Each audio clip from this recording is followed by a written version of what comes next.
ಕಾಳ್ಗಳು ಬೆಳೆದಿದ್ದಕ್ಕ ಕಾಳ್ಗಳು ಕೊಡ್ತಾ ಇದ್ದೇನೆ, ಕಾಸು ಕೊಡೋದಕ್ಕೆ ಕಾಸ ಬೆಳೆದಿದ್ದೇನೆ. ಮಾಡಿದ ಕೂಲ್ಕ್ಯ ಕಾಸುಗಳು ಕೊಡ್ಬೇಕು ಅಂತ ಕಾನೂನೇ ಬಂದದಿ. ಏ ಕೋತಿಗಳ, ನಮ್ಗೆ ನ್ಯಾಯ ಸಿಕ್ಕೋವರ್ಗೂನು ಉಪವಾಸ ಸತ್ಯಾಗ್ರಹಗಳನ್ನ ಬಿಡೋದ್ ಬೇಡ. ನಾವು ಅಂತರ ಒಂದ್ 2 ರೂಪಾಯಿ ಕೊಡ, ಒಟ್ಟು ತುಂಬಾ ಊಟ ಮಾಡನ್ ಬಂದು ಕೂತ್ಕೊಂಡ್ಬಿಡಿ. ರಾಜ್ಯಕ್ಕ ದೇಶಕ್ಕ ಸರ್ಕಾರ ಅದೇ, ಹಳ್ಳಿಗಳ್ಕ ನಾವ್ಗಳೇ ಸರ್ಕಾರ. ಆ ಹೆಬ್ಬೆರಡು ನಗ್ಬೇಕು.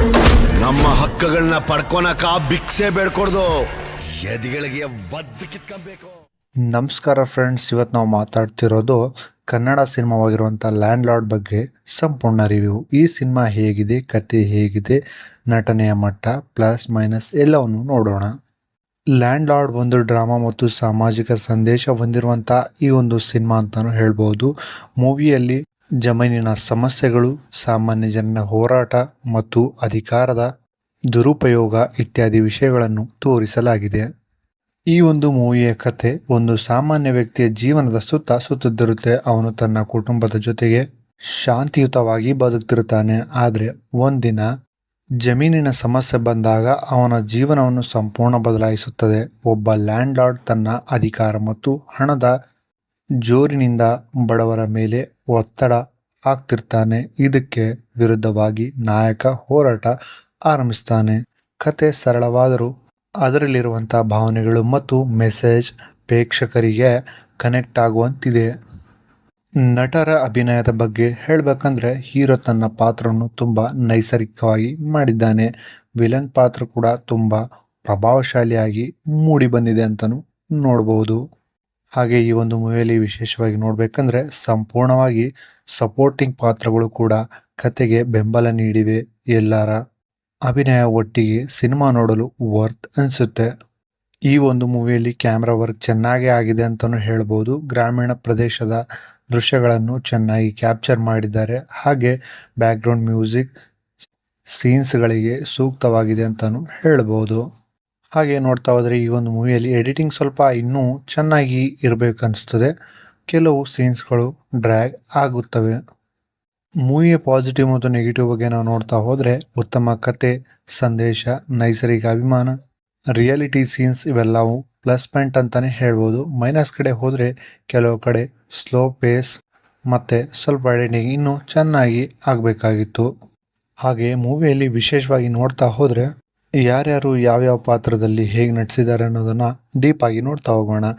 ಅಂದರೆ ಕಾಸ್ಟಿಂಗ್ ಬಗ್ಗೆ ನೋಡ್ತಾ ಹೋಗೋಣ. ದುನಿಯಾ ವಿಜಯ್ ಅವರು ರಾಚಯ್ಯ ಅಂದರೆ ಮೇನ್ ರೋಲಲ್ಲಿ ಕಾಣಿಸ್ಕೊಂಡಿದ್ದಾರೆ. ಹಾಗೆ ರಚಿತಾ ರಾಮ್ ಅವರು ನಿಂಗವ್ವ ಪಾತ್ರದಲ್ಲಿ ಕಾಣಿಸ್ಕೊಂಡಿದ್ದಾರೆ. ಅದರ ಜೊತೆಗೆ ರಾಜ್ ಬಿ ಶೆಟ್ಟಿ ಅವರು ಸಣ್ಣ ದಣಿ ಅಥವಾ ವಿಲನ್ ಪಾತ್ರದಲ್ಲಿ ಕಾಣಿಸ್ಕೊಂಡಿದ್ದಾರೆ.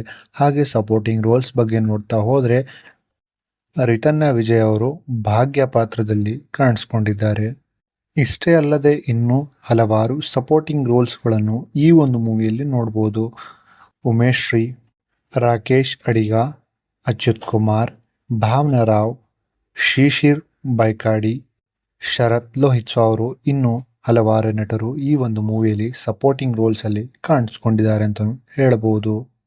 ಹಾಗೆ ಈ ಒಂದು ಮೂವಿಯ ಪ್ರೊಡಕ್ಷನ್ ಡೀಟೇಲ್ಸ್ ಬಗ್ಗೆ ನೋಡ್ತಾ ಹೋದರೆ, ನಿರ್ದೇಶಕರು ಜಡೇಶ್ ಕೆ ಹಂಪಿ ಅವರು ಈ ಒಂದು ಮೂವಿಯನ್ನು ನಿರ್ದೇಶಕರಾಗಿ ಕಾಣಿಸ್ಕೊಂಡಿದ್ದಾರೆ. ಹಾಗೆ ಈ ಒಂದು ಮೂವಿಯ ಕತೆ ಮತ್ತು ಸ್ಕ್ರೀನ್ ಪ್ಲೇ ಬಗ್ಗೆ ನೋಡ್ತಾ ಹೋದರೆ, ಜಡೇಶ್ ಕೆ ಅವರೇ ಸಹ ಈ ಒಂದು ಮೂವಿಯ ಕತೆ ಮತ್ತು ಸ್ಕ್ರೀನ್ ಪ್ಲೇಯನ್ನು ಹ್ಯಾಂಡಲ್ ಮಾಡಿದ್ದಾರೆ ಅಂತಲೂ ಹೇಳ್ಬೋದು. ಹಾಗೆ ನಿರ್ಮಾಪಕರ ಬಗ್ಗೆ ನಾವು ನೋಡ್ತಾ ಹೋದರೆ, KS ಸೂರಜ್ ಗೌಡ ಮತ್ತು KV ಸತ್ಯಪ್ರಕಾಶ್ ಅವರು ಈ ಒಂದು ಮೂವಿಯ ನಿರ್ಮಾಪಕರಾಗಿ ಕಾಣಿಸ್ಕೊಂಡಿದ್ದಾರೆ.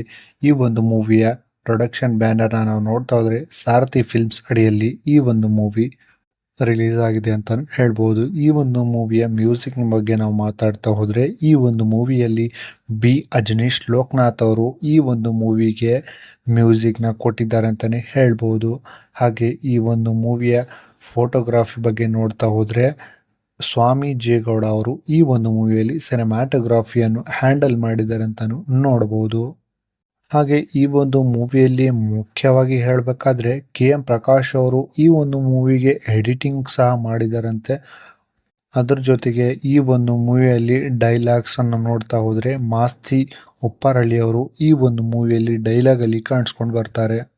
ಈ ಒಂದು ಮೂವಿಯ ರಿಲೀಸಿಂಗ್ ಬಗ್ಗೆ ನಾವು ನೋಡ್ತಾ ಹೋದರೆ 23 ಜನವರಿ 2023ರಲ್ಲಿ ಥಿಯೇಟರ್ಗಳಲ್ಲಿ ಬಿಡುಗಡೆ ಮಾಡಲಾಯಿತು. ಮೂವಿ ಬಗ್ಗೆ ನೋಡ್ತಾ ಹೋದರೆ ಈ ಒಂದು ಮೂವಿ ಆಕ್ಷನ್ ಡ್ರಾಮಾ ಫಿಲ್ಮ್ ಅಂತಾನೆ ಹೇಳ್ಬೋದು. ಹಾಗೆ ಈ ಒಂದು ಮೂವಿ ಬಂದ್ಬಿಟ್ಟು 1980ರ ದಶಕದ ಗ್ರಾಮೀಣ ಕರ್ನಾಟಕ ಹಿನ್ನೆಲೆಯ ಬಗ್ಗೆ ಈ ಒಂದು ಮೂವಿ ಸಂಪೂರ್ಣವಾಗಿ ನೋಡ್ಬೋದು. ಮೂವಿಯ ಬಜೆಟ್ ಬಗ್ಗೆ ನೋಡ್ತಾ ಹೋದರೆ 16.4 ಕೋಟಿಯಲ್ಲಿ ನಿರ್ಮಾಣವಾಗಿರುವಂಥ ಈ ಒಂದು ಮೂವಿ ಈಗ 25+ ಕೋಟಿಗೂ ಹೆಚ್ಚು ಬಾಕ್ಸ್ ಆಫೀಸ್ ಕಲೆಕ್ಷನ್ ಅನ್ನು ಮಾಡಿದೆ ಅಂತಾನು ಹೇಳ್ಬೋದು. ಒಟ್ಟಾರೆಯಾಗಿ ಹೇಳಬೇಕಂದ್ರೆ ಲ್ಯಾಂಡ್ ಲಾರ್ಡ್ ದುನಿಯಾ ವಿಜಯ್ ಅವರ ಒಂದು one time watchable movie finally ಆಡಿಯನ್ಸ್ಗೆ ಕನೆಕ್ಟ್ ಆಗೋ ಚಾನ್ಸಸ್ ಇದೆ ಅಂತಾನು ಹೇಳ್ಬೋದು. ಸೊ ಈ ವಿಡಿಯೋ ಹೇಗನ್ನಿಸ್ತು ಅನ್ನೋದನ್ನು ಕಾಮೆಂಟಲ್ಲಿ ತಪ್ಪದೆ ತಿಳಿಸಿ. ಇನ್ನು ದುನಿಯಾ ವಿಜಯ್ ಅವರ ಲ್ಯಾಂಡ್ ಲಾರ್ಡ್ ಮೂವಿ ಯಾರ್ಯಾರೆಲ್ಲ ನೋಡಿಲ್ಲ, ಸಖತ್ತಾಗಿರುವಂಥ ಮೂವಿ ಖಂಡಿತವಾಗ್ಲೂ ನೋಡಿ.